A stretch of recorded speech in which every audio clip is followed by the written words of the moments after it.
না হিরো আলম আমার নেতারা যদি মামলা করে আমি হিরো আলমের নামে 50টা মামলা করব। হ্যাঁ, অভিযোগ করম কি অভিযোগ করবে সেটা আমার ব্যাপার, সেটা আমার ব্যাপার। ওই খালি মামলা করব, বিদেশ থেকে ওরা সাহায্য করে দেখে। মাননীয় প্রধানমন্ত্রী বেগম খালেদা জিয়া তিনি কিন্তু ইট পারছিলেন। গত কয়েকদিন ধরে দেখতেছি, আমি তো চাই না যে কারোর বিরুদ্ধে কথা। আসসালামু আলাইকুম, আপনারা সবাই কেমন আছেন? আশা করছি সবাই ভালো আছেন। তো আমি আপনাদের কাছে দেখাবো এবার সাবেক প্রধানমন্ত্রী খালেদা জিয়াকে ইট পাস বললেন হিরো আলম, যা আপনারা শুনলে অবাক হয়ে যাবেন। আর এইদিকে হিরো আলমের পর কঠিন খুব প্রকাশ করলেন বিএনপির এক নেত্রী। তো আমি আপনাদের কাছে এই দুটি ভিডিও ফর্মে দেখাবো। তো আজকের ভিডিওটি অত্যন্ত গুরুত্বপূর্ণ। তো আমি আশা করবো যে আপনারা এই সম্পূর্ণ ভিডিওটি দেখবেন, আর এই সম্পূর্ণ ভিডিওটি দেখলেই বিস্তারিত জানতে পারবেন। আর এই ভিডিওটি দেখানোর আগে আপনাদের কাছে আমার ছোট্ট একটি রিকোয়েস্ট, আপনারা যদি আমার চ্যানেলে নতুন হয়ে থাকেন তাহলে এরকম নিত্যতর আপডেট নিউজ সবার আগে পেতে আমার এই চ্যানেলটি সাবস্ক্রাইব করে আমার সাথেই থাকুন। আর এখন চলুন প্রথম আমরা দেখে আসি হিরো আলমকে নিয়ে বিএনপির এক নেত্রী কি বলেছেন সেই ভিডিওটি। এই ডিবি এসপি হারুনের কাছে গেছে, আবার আজকে সে করলে সিএমএম এর মধ্যে মামলা করব। কারণটা কি? সে এত কিছু করতে পায়, সে কোনোটাই এখানকার তো এই মুখে কথা কয়, এই মুখে কথা কয়। সে কত গুণ কয় আওয়ামী লীগের, কত গুণ কয় জাতীয় পার্টির, কত গুণ কয় জামাতের, কত গুণ কয় বিএনপির। বিএনপির কি বলছে? খারাপ বলছে নাকি? তো কোনো খারাপ বলে নাই। কেন ওনাকে এইভাবেই করলো? এইভাবেই করবো কেন? এইটার জন্য আমরা এটা দাবি, আমরা ওর জন্য মামলা করুন, ওর জন্য আমরা মামলা করুম। সমস্যা কি? আমরা ওর লেগে আমরা মামলা করুম। ও আমাদের একটা এরকম একটা সিনিয়র একটা লোকের ও হ্যারাসমেন্ট করব, এটা কি ওর কথা হইলো নাকি? হ্যাঁ, আমি কর্মী, আমি একটা নেত্রী, আমার নেতারে কেনই করব? আমি বিএনপির নেত্রী, আমি একটা নেত্রী। কে ও? কি ও? হিরো আলম কে? আর কি আমরা গলায় ধরি নাকি? ওই এপ্রিলের মধ্যে যায় এর লগে ওর লগে ই করছে। আজকাল দুটা পয়সার মুখ দেখছে, ও তো টুকাই ছিল। আমার কানে জিনিস বেচা ও ই করছে। ও তো কি একটা কি শিখাচ্ছিল? ও কেন একটা সিনিয়র অফিসারে এইভাবে হ্যারাসমেন্ট করবো? আর কি কোনো বুকের মধ্যে নাই? কতদিন আগে মার খেয়েছে, আমরাই তোর লেগে আফসোস করছি। হ্যাঁ, এই যে কতদিন এই যে এখন যে আমাদের রেডমি ছাড়ারে নিয়ে যে ও এই ধরনের করে, ফখরুল ছাড়ারে নিয়ে এই ধরনের করে, কেন করবো? হ্যাঁ, সে তো সব কিছুর মধ্যেই করে। কেন ও কি বাংলাদেশে থাকতে চায় না নাকি? ওর বেশি করলে আমরাও আছি, আমরাও কঠোর আছি, আমরা এইভাবে ওর বিরুদ্ধে আমরা ওইভাবে লুটে চালাবো। আমরা আর হিরো আলমের মামলা করব, আমাদের কাছে হিরো আলমের মামলা করবো আমাদের নেতার জন্য। এই জন্য আমরা এখানে আসছি। আমি কি করুম?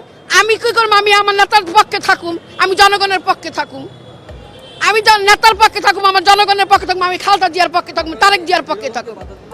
অবশ্যই বাধা দিব, অবশ্যই বাধা দিব। কেন আমার নেতারে কেন ই করতেছে? রিপ্লাই করে কেন সে এইভাবে প্রত্যাহার করে সব কিছুর মধ্যে ওই করতেছে? ওই কি ওই আমার সামনে আসুক না, ওরা যে ল্যাং মেরা যে ওরা ফালাইছে, আমি ধর চুলের মুঠি ধরে ওরা ফালামো। কে বলবো? আমার নেতা কেউ কিছু বলে নাই। আমারটা আমি খাই, আমারটা আমি যাকে খুশি তাকে ভোট দেবো। আমি হিরো না হিরো আলম আমার নেতারা যদি মামলা করে আমি হিরো আলমের নামে 50টা মামলা করব। হ্যাঁ, অভিযোগ করম কি অভিযোগ করবে সেটা আমার ব্যাপার, সেটা আমার ব্যাপার। ওই খালি মামলা করব, বিদেশ থেকে ওরা সাহায্য করে দেখা, ওরা একটু ভোট দেয় দেখা লেগা আমাদের এরকম একটা নেতা। বিদেশের নেতা কর্মীরা, বিদেশের ইয়েরা ওরা মারার মধ্যে ওরা একটু করছে, সহযোগিতা করছে। হ্যাঁ, আমার নেতা শরীরে হাত দিলে আমার নেতার নামে মামলা কর। ওরা তো ল্যাং মারছে, চুলের মধ্যে দইরা ওরা মারছে, আমি ওরা চুলের মধ্যে দইরা ওরা আমি মারু। সমস্যা নাই, সমস্যা নাই। আল্লাহর উপরে কেউ নাই, আল্লাহ একজন আছে। পানির মধ্যে নাই মা আমরা আমাদের নেতার জন্য ই করছি, ওর জন্য কেডা করে? ওর জন্য কে করে?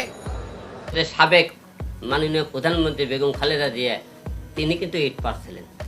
গত কয়েকদিন ধরে দেখতেছি, আমি তো চাই না যে কারোর বিরুদ্ধে কথা বলতে, কিন্তু খুবই দুঃখজনক আমাকে বাংলাদেশের সবচেয়ে বড় রাজনীতি দল, বিরোধী দল আমাদের বলতে পারেন এখন বর্তমানে বিএনপি, সে বিএনপির আমরা বড় একজন আমাদের নেতা রুহুল কবির রেজভী স্যার, তিনি আমাকে পাগল বলেছেন যে হিরো আলম একটা পাগল, অর্ধ পাগল এবং অশিক্ষিত। তাই আমার কথা, আপনারা অর্ধ পাগল কাকে বললেন? অর্ধ পাগল যদি হয় তাহলে আপনাকে সংবিধান অর্ধপাগল, গণতন্ত্র অর্ধপাগল, যারা আপনি এই আইন তৈরি করে তারা অর্ধপাগল। কারণ ওখানে লেখা আছে, আপনি ভালো করে পড়বেন, আপনাকেও আবার একবার পড়তে বলছি, আমি আপনাকেও পড়তে বলছি।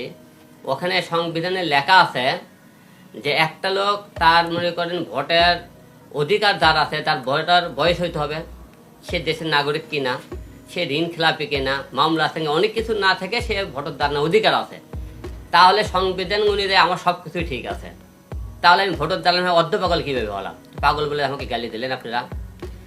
এবং আপনাদের আরেকটা বিষয়, মির্জা ফখরুদ্দিন স্যার উনি অনেক জায়গার দিকে হিরো আলমের মতো লোকও নির্বাচন করে, তাকেও মনে করেন আওয়ামী লীগ পিটাইতেছে। ধরেন শেখ শব্দ দেখে হিরো আলমের মতো লোক মানে চুনোপুটি তুচ্ছ লোক, হিরো আলম মানে একটা নর্মাল ব্যক্তি, মানে যার মূল্য না, সে কেন নির্বাচন, তাকে তুচ্ছ করে কথাবার্তা বলা হলো।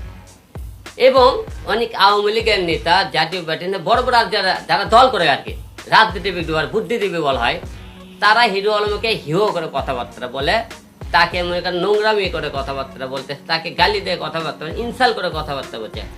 কেন আপনারা আমাকে ইনসাল করে কথাবার্তা বলবেন? এই বলার অধিকার তো আপনাদের নাই।